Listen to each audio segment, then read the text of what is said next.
Maria Rita. I would like to present and give you a very brief overview, okay, about the Master in Data Management and Data Curation that we are actually organizing together with CISA and the CNR-IOM. So we will actually present the Master in some details, and this is actually the agenda of today. I will actually discuss the first part of this talk. So why do we need Mdmc? So why do we need a Master in Data Management and Data Curation?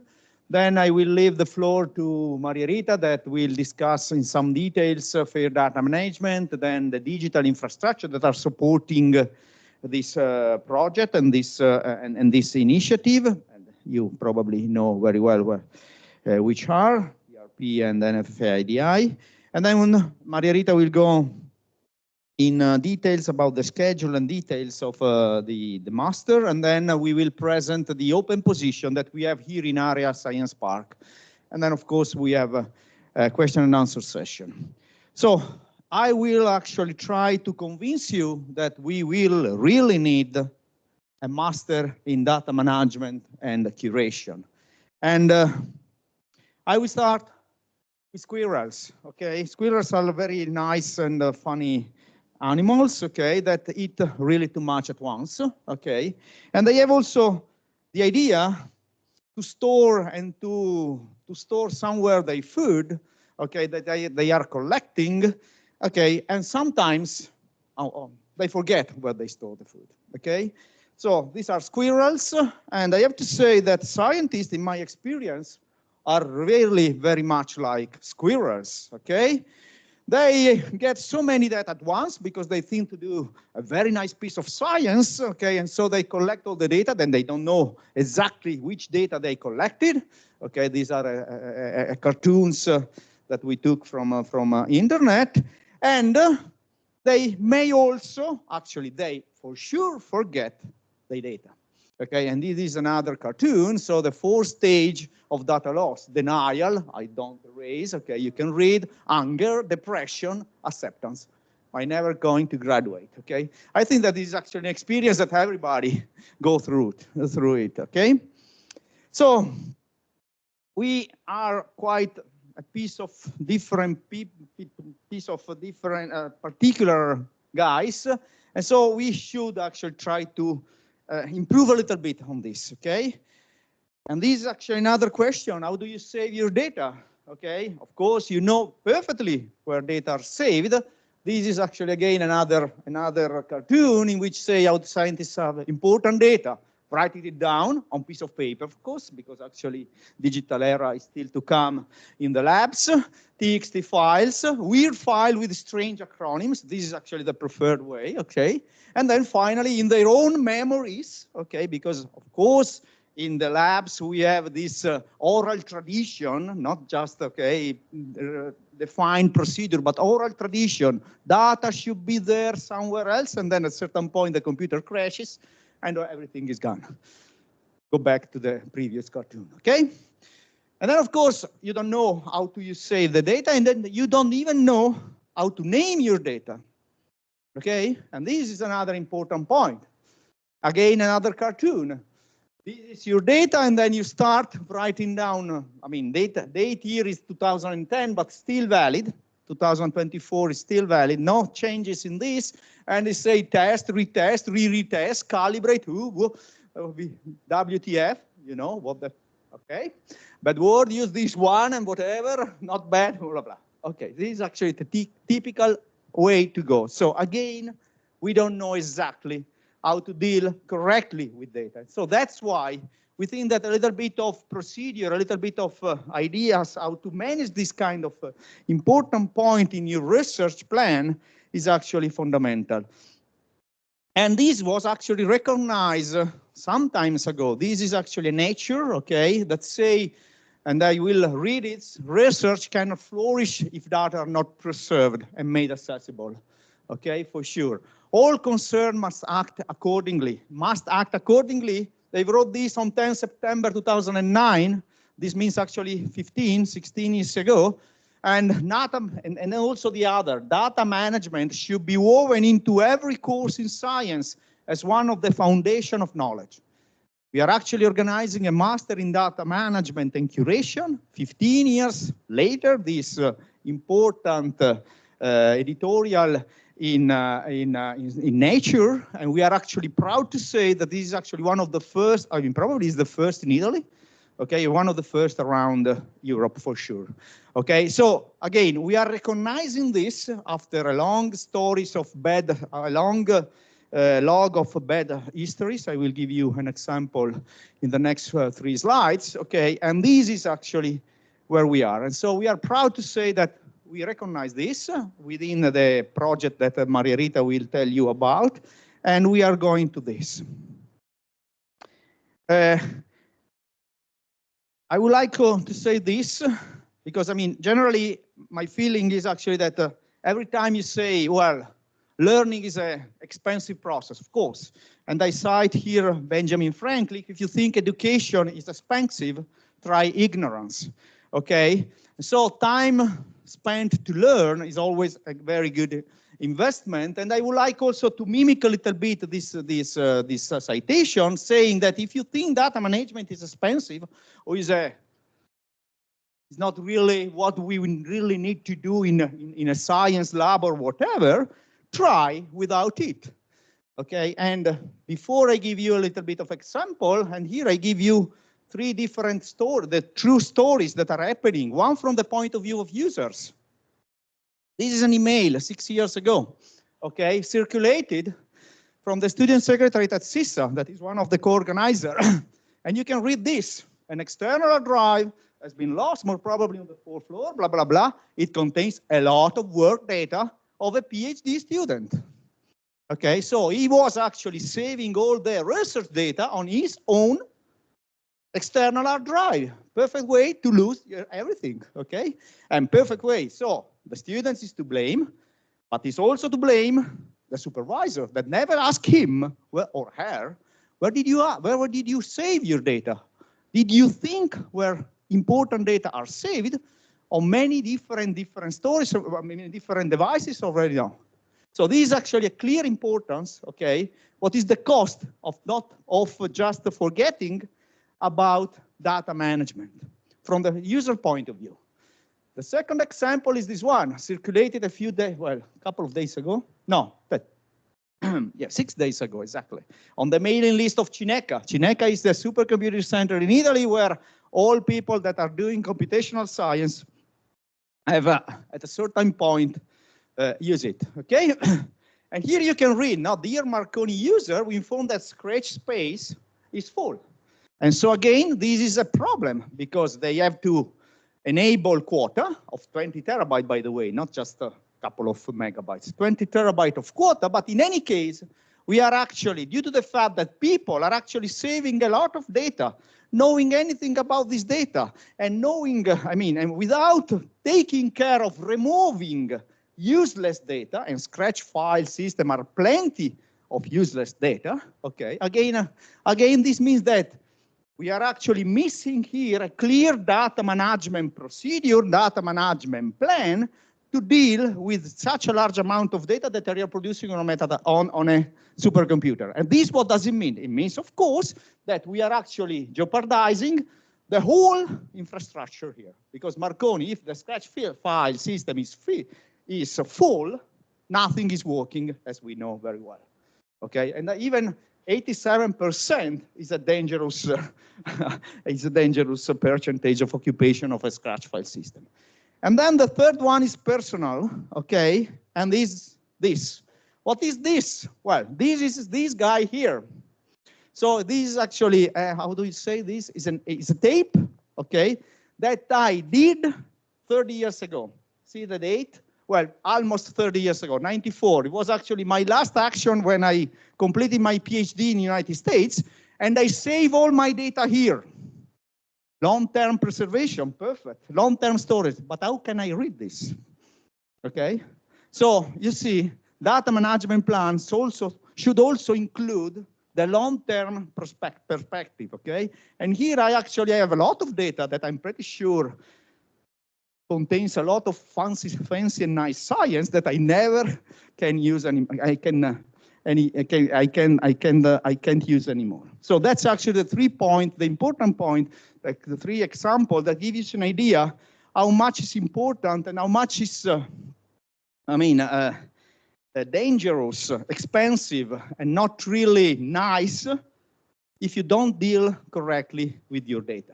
And I think I'm done for my session, for my part, exactly, because now I leave the floor to Maria Rita. Do you want to use the Okay, thank you, Stefano.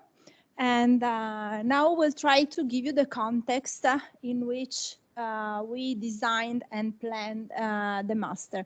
So what is a fair data management? First of all, what we think are research data. So research data can be raw materials collected, processed, and studied in the undertaking of research, of course, in any scientific field. They may be primary, generated or collected by the researcher, or secondary, that are collected from existing sources. So everything that is produced during your research will be research data. Then there are a lot of information related to the data that include information about the tools, the softwares, the protocol, the experimental protocols, and anything that you use to produce your data that will be fundamental information to have your researcher reproducible, as we will see after. All this data that will complement your data, we will call them metadata. What is FAIR? You will probably heard a lot about FAIR. FAIR is the acronym of findable, accessible, interoperable, and reusable. So we want that our data, our research data, can be findable, accessible, interoperable, and reusable. I will say that findable, accessible, it's quite easy to accomplish. The interoperable and reusable is really a difficult task, and that's why we need the master. The FAIR principles were presented in the paper below in 2016 after a lot of time, more than 7 years from the paper that presented Stefano before in Nature, where a lot of researchers discussed about to make data fair. But really the change in the perspective in 2016 is that the FAIR guidelines are not only for human, but they are for machine. So we want the algorithms can be able to use, to interoperate and reuse our research data. And this is really difficult because in doing this, there is not the human sense of understanding semantic information. So to make fair data that are really interoperable and reusable for machine-driven algorithms is really a difficult task. And that's, again, it's why we need this master. I will not go into any details, but I just want to mention that the FAIR principles are 15 principles that give us guidelines. So in each scientific fields, we need to understand how to implement the principles, and those principles must apply to all the phases of the research data life cycle. So in the plan, from the beginning, as Stefano said, in the data management plan, that is the plan in which we will describe how we'll manage our research data through our research and our project. In the collection phase, in the analyze phase, in the evaluation and archive. So we have to think about the short-term storage, the long-term storage, how to preserve our data through the time, the dissemination, and after the publish phase. Since nowadays, a lot of funding bodies will require that with the publication, we will upload and make the data accessible. Just to give you some quantitative information, because it's really important to treat fair data, there is this report of the 2018 of the European Commission that really tried to quantify the cost of not having fair data. So they identified the three areas of impact: the impact on research activities, the impact on opportunities for further research, and the impact of innovation, defining 7 indicators to quantify the cost of not having fair data. For the indicator 6 and 7, you will say not available because in the report it is explained that they were not able to identify a formula to really quantify the money. While for the other indicators, it was possible. And if you're interested, you can find all the details on how they did it. And the time spent of not having fair data is 4,500 million per year of money that could be used to do other research, to pay other researchers. So it's all money that we are some way wasting because we are not treating our data in a fair way. And this is my personal opinion. Since we work in a research environment, our researcher, we must feel the pressure to use public money in a fair way. And so the data must be treated we should have a fair management of data. And again, that's why we need this master. This is just to conclude, but I think it's one of the most important thing. Fair playing with the acronym FAIR, Barend Mons created another acronym. So we need fair data to have fully AI-ready algorithms. So nowadays, artificial intelligence algorithms are almost everywhere. And if we want to have good results from those algorithms, we need to train the algorithms with the good data. And good data are fair data. So this is very important for our future research, but will also have a great impact on society. Just to playing with pictures and artificial intelligence, I will thank Matteo for the picture that he did with the artificial intelligence tool creator for the image. Very briefly, I will tell you a little bit about the projects that are supporting the master. Probably most of you already know the project.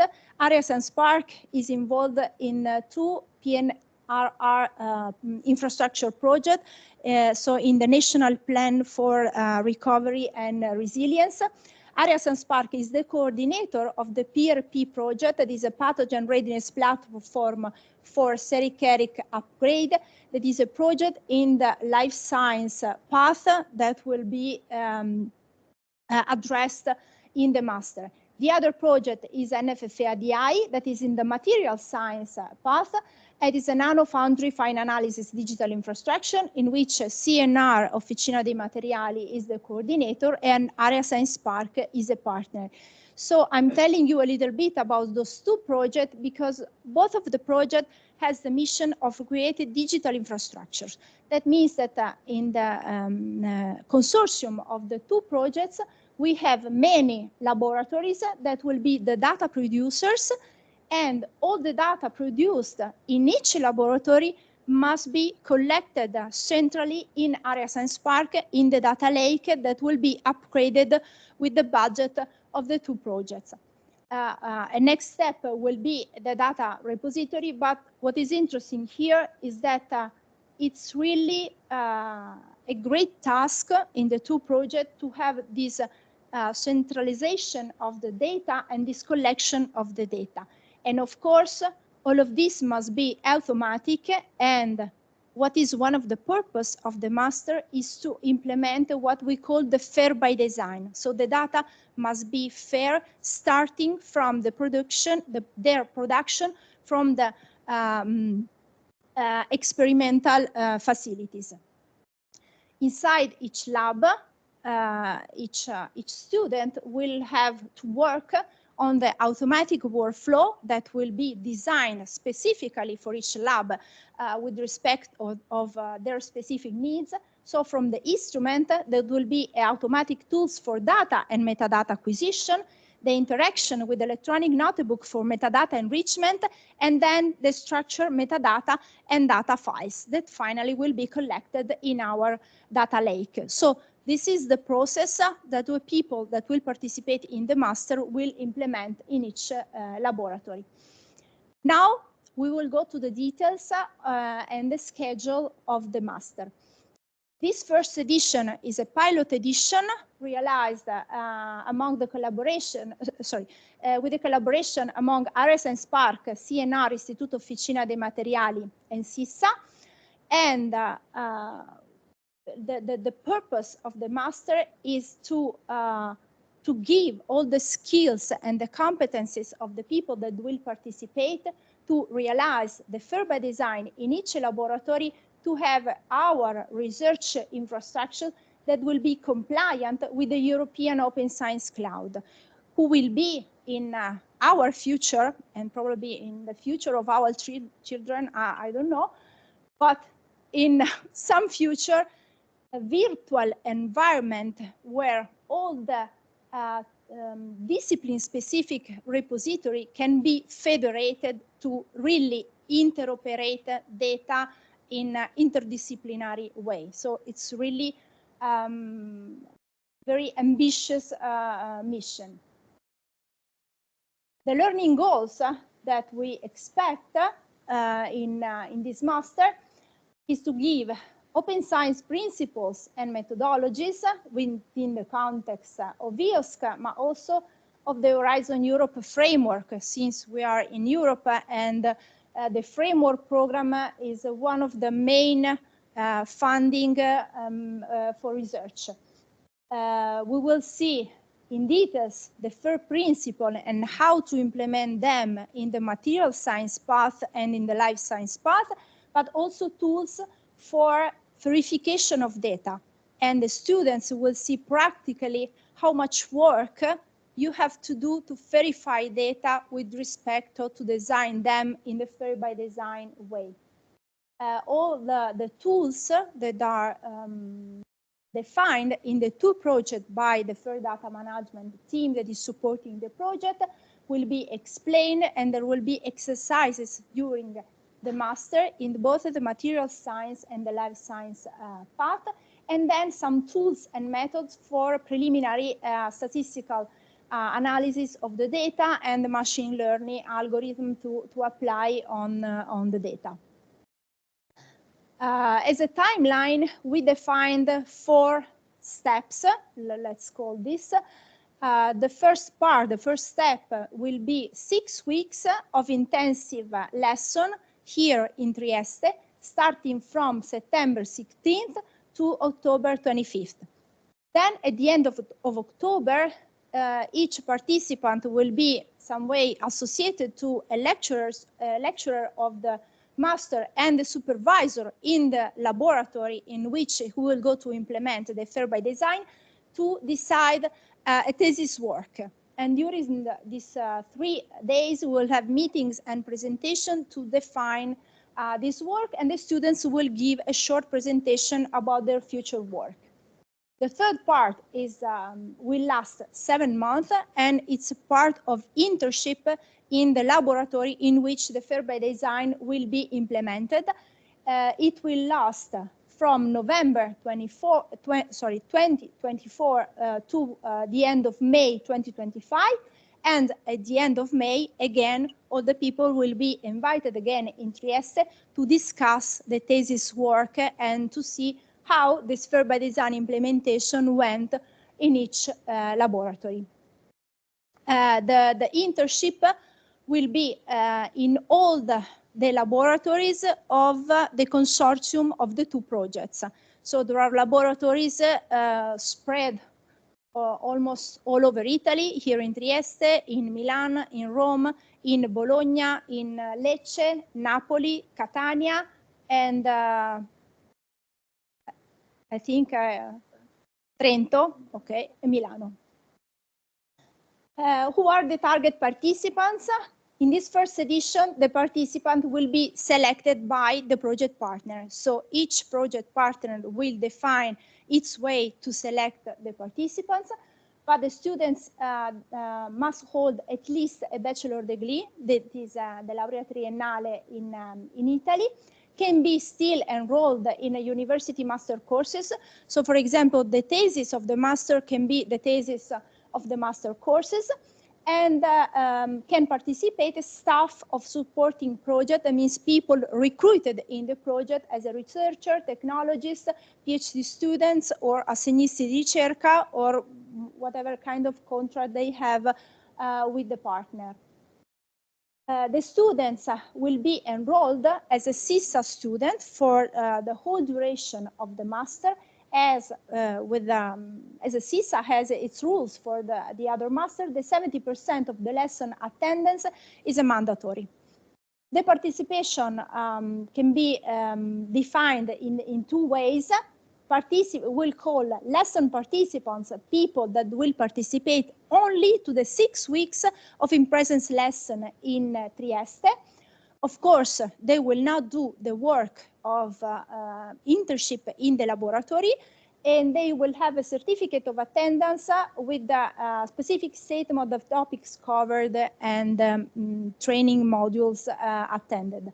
While for the full program participants, they will, of course, participate to the 6 weeks of intensive lesson, but they will do the 7-month internship in the laboratory, implement the fair by design, doing the thesis, and after the discussion of the thesis, they will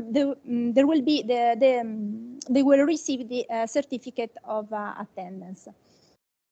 The training modules that we defined in the master, I decided to show them in this way because they are kind of a path that people will follow, really starting from scratch. So if you don't know anything about data management, but you are really interested in the field, this is the right master to develop the skills to become a data manager or a data curation, or a data curator. The beginning of the path is the introduction to open science, because of course research data management and FAIR principle are under the huge umbrella of open science activities. So we'll give you the introduction of all of it, and the other modules will be more practical on programming and on developing skills to really manage and work on your data. The scientific programming environment will be on Linux environment. If you don't know anything about Linux, don't worry. We will support you in the beginning phase, in the installation. So you will have support in every phase. The Python module, of course, is really important because you will learn how to program in Python, and you will use it during all the other modules. Some competencies about cloud data environment, since we have this difficult task of centralize the data. So basic competencies on cloud data environment are important, and also as information about data infrastructures. Of course, the students will not become experts in cloud data environment and data infrastructure, but they will receive the basic skills and competencies to work on their field. The tools for data management and curation is the heart of the master, and the lecturers will teach how really to manage the data in the material science discipline and in the life science, explaining all the tools that we defined in the two supporting projects to manage the data of the research. And finally, the introduction to statistical data analysis and machine learning will give you some basic tools to analyze data, like removing the background from the data, or to collect the data and to define them on some similar characteristics. All the information that you could need about the master are on the CISA webpage of the master, and you have the link in the email you received of this webinar. You will have the link after in the slides. If you don't find it, you can just send us an email and we will give all the information. Now let's talk about our open position, and that's the reason why we are here talking about the master. In the PRP project, PRP Area Science Park is the coordinator, so it's more or less coordinating all the position for all the partners. There are the position that you can see in each university involved in the project, 4 in area for Electra staff, 2 positions in area, 1 for the Laboratory of Data Engineering and 1 for the Laboratory of Genomic and Epigenomic, and 1 position for ICGAB. In the other partners, there are 2 positions for the CNR, 1 for IOM and 1 for the Institute of Crystallography, 1 position for Unisalento, 1 for Unisalerno, and 1 for Uninapoli. And all of these positions are available either as a lesson or full program students. If you, as a researcher in PRP, so because all of these positions are for the staff of the project, you can ask for information and you can refer to Federica Mantovani, who is the infrastructure manager of the project here in Area Science Park.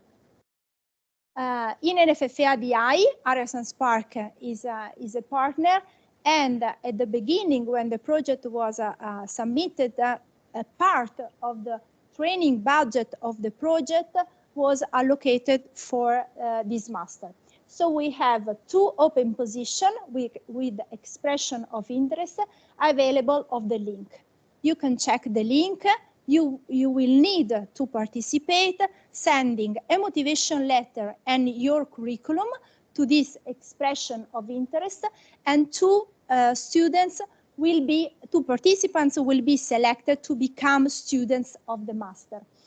15 euro of flat rate reimbursement will be available for the 2 selected participants. Our position, these 2 open position, is only for full program students. So these 2 positions are for the 9-month full program, and the people that will be selected will come here in Area Science Park to work in our experimental laboratories, and will work with the team of the Laboratory of Data Engineering, that it's almost all the lecturers in the master. So it's a great opportunity if you want to participate. As a partner of the NFFA-DI project, the other project partners, the CNR, Officina dei Materiali, and the other CNR involved in the project, Unimi and Polimi, have other positions available. If you're interested, you can send an email to mdmc@cisa.it to have other information. The other position will be in other cities in Italy, in Trento, Milano, Bologna, Roma, Catania, Napoli. If I'm right. Okay. This is our webpage. When we promote the participation of, the expression of interest to participate in the master, and you will find it in the home page in Area Science Park. The call is only written in Italian, but you will find the module to participate both in Italian and in English. If anyone has a problem to fill in the module, can contact us and we will give all the needed support to participate. I'm sorry, it's very important, the deadline, it's the end of May. So 31st of May is the deadline to participate in the expression of interest.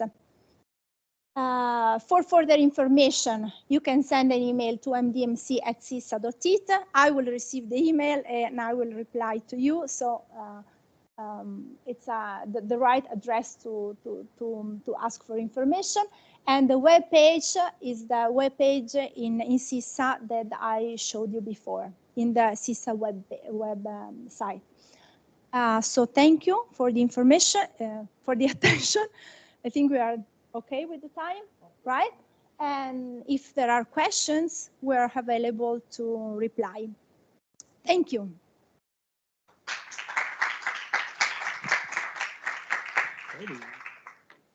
Okay. Okay. So, any question? Any comment?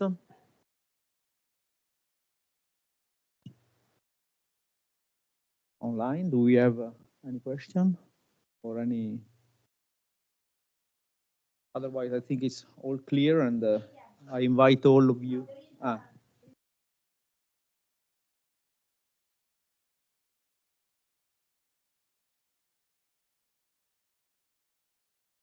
think I will stop. Yeah, okay, but the question? There was a question or no?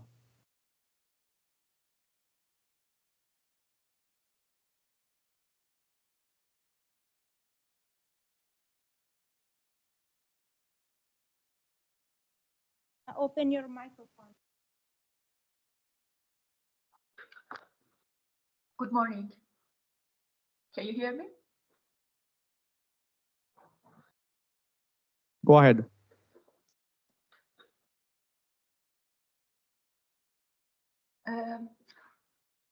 Yeah, thanks for the information. Actually, I didn't understand about the